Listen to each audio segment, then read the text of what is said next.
Shalom, selamat berjumpa dalam renungan malam. Sebelum kita mendengar firman Tuhan, mari berdoa. Bapa di surga, kami mengucap syukur atas pertolongan-Mu, kasih sayang-Mu, dan penyertaan-Mu sepanjang hari ini. Sebelum kami meletakkan tubuh kami di tempat pembaringan malam ini, kami mau mendengar firman Tuhan. Roh Kudus, terangi hati dan pikiran kami agar kami dimampukan untuk memahami dan memelihara firman Tuhan. Ampuni dosa kami Tuhan, dan berfirmanlah, kami anak-anak-Mu telah siap mendengar. Di dalam nama Tuhan Yesus Kristus kami berdoa. Amin. Kitab Injil Yohanes pasal yang ke-21 ayat 1 sampai 7. Firman Tuhan dari kitab Injil Yohanes pasal 21 ayat 1 sampai 7 berbunyi. Kemudian Yesus menampakkan diri lagi kepada murid-muridnya di pantai Danau Tiberias, dan ia menampakkan diri sebagai berikut. Di pantai itu berkumpul Simon Petrus, Thomas yang disebut Didimus, Natanael dari Kana yang di Galilea, anak-anak Zebedeus, dan 2 orang muridnya yang lain. Kata Simon Petrus kepada mereka, "Aku pergi menangkap ikan." Kata mereka kepadanya, "Kami pergi juga dengan engkau." Mereka berangkat lalu naik ke perahu. Tetapi malam itu mereka tidak menangkap apa-apa. Ketika hari mulai siang, Yesus berdiri di pantai. Akan tetapi murid-murid itu tidak tahu bahwa itu adalah Yesus. Kata Yesus kepada mereka, "Hai anak-anak, adakah kamu mempunyai lauk pauk?" Jawab mereka, "Tidak ada."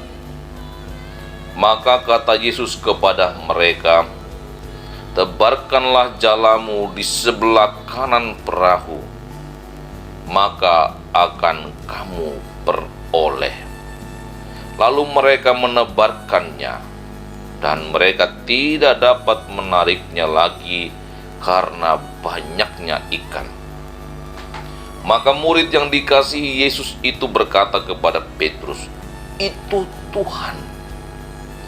Ketika Petrus mendengar bahwa itu adalah Tuhan, maka ia mengenakan pakaiannya, sebab ia tidak berpakaian, lalu terjun ke dalam danau. Demikian bacaan firman Tuhan. Berbahagia yang mendengar dan memeliharanya. Saya memberi judul untuk renungan malam ini, "Kembali ke Danau karena kecewa." Saudara-saudara, apa yang kita lakukan ketika mengalami kekecewaan?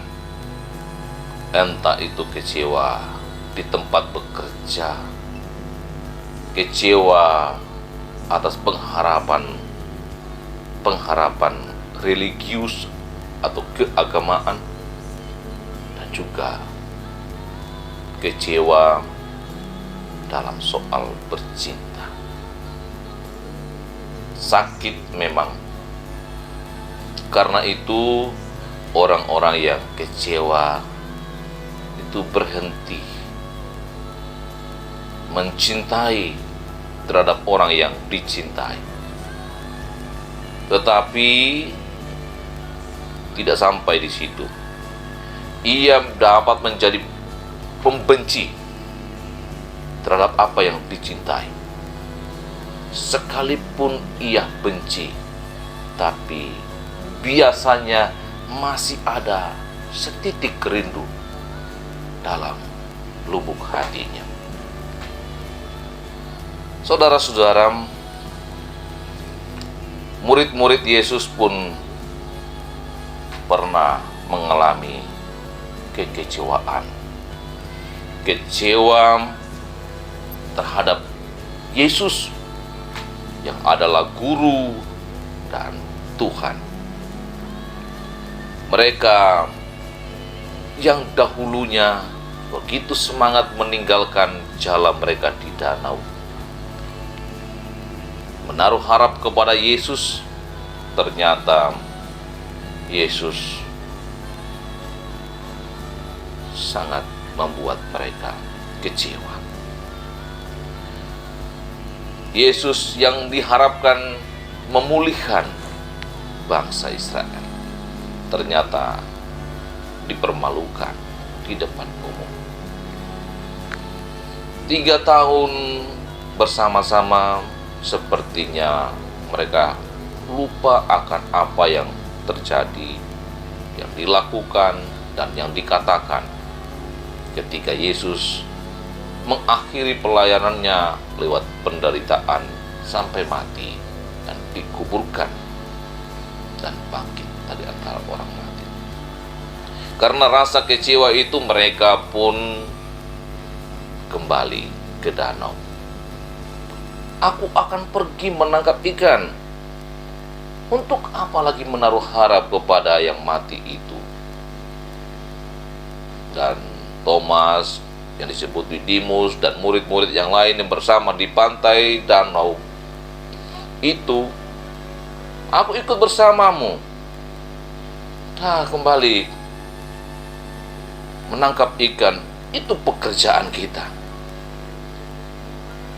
Dan mereka berpikir dengan meninggalkan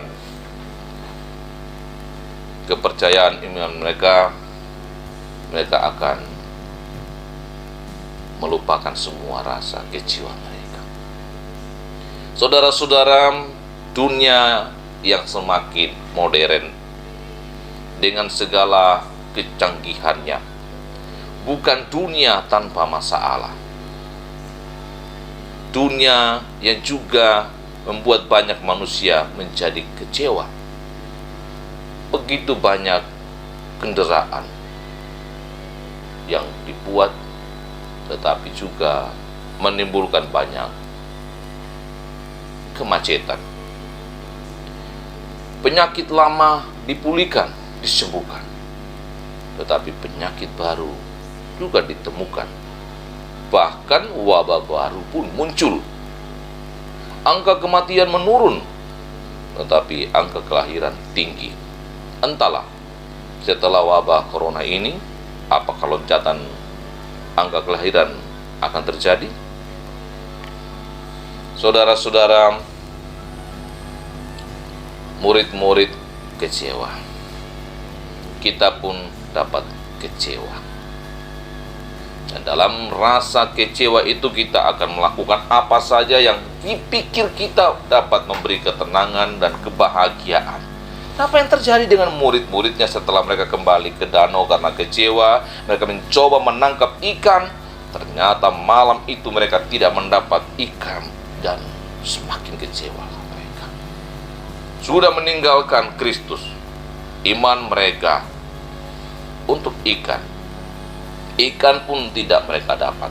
Di saat mereka kecewa seperti itu, lelah seperti itu, Yesus berdiri di pantai.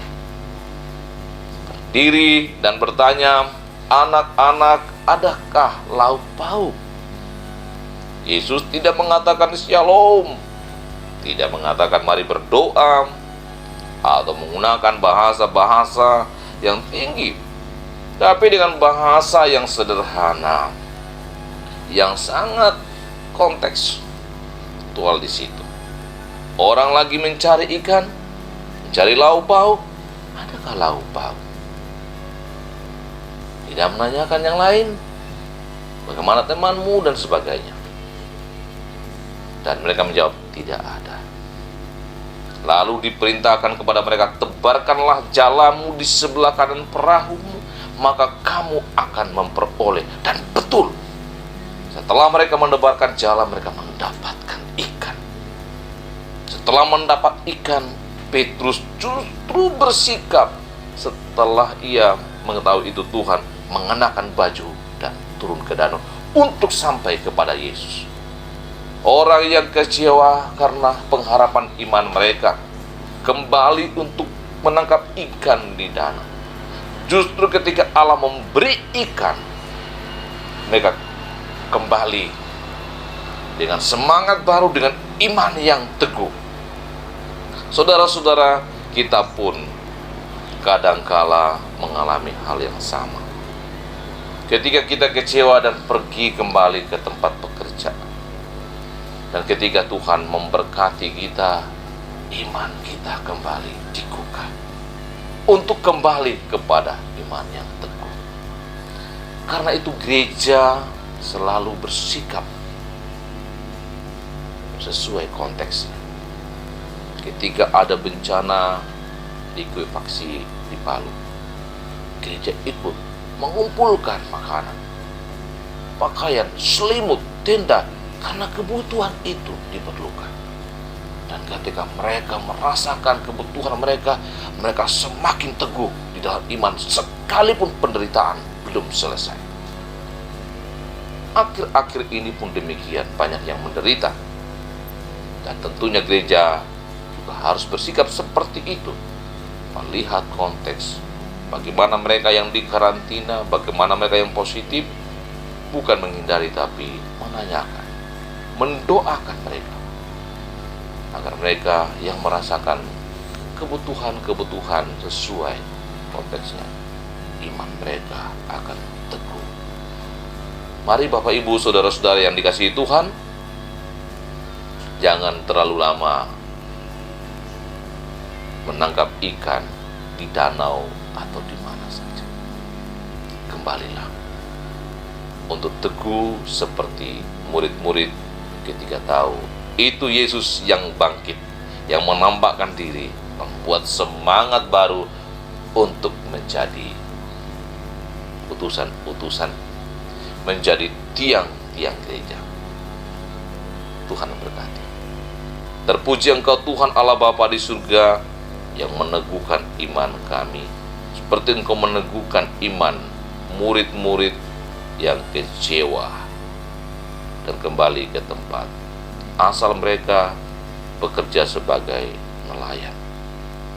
Kiranya kami pun semakin diteguhkan dengan peristiwa kebangkitan Tuhan Yesus yang telah menampakkan diri juga kepada murid-murid di tepi pantai Danau Tiberias, sehingga iman kami kokoh. Dan kami berdoa kiranya Roh Kudus terus menuntun anak-anak-Mu, menuntun jemaat Telobatua, menuntun setiap orang yang mendengar untuk tahu bersikap di mana mereka berada dengan kata-kata yang biasa serta tindakan-tindakan praktis yang akan menggugah iman anak-anak-Mu yang mungkin semakin lemah di tengah kekecewaan mereka atas COVID-19. Lindungi kami dalam pembaringan kami malam ini agar kami terlelap dan boleh bangun dengan kesegaran baru untuk terus melayani Tuhan. Berkati pemimpin kami untuk terus menjalankan tugas mereka. Ampuni dosa kami dan terimalah doa kami yang kami bawa kepadamu di dalam nama Tuhan Yesus Kristus. Amin. Demikian renungan malam kita. Tuhan memberkati setiap orang yang mendengarkan.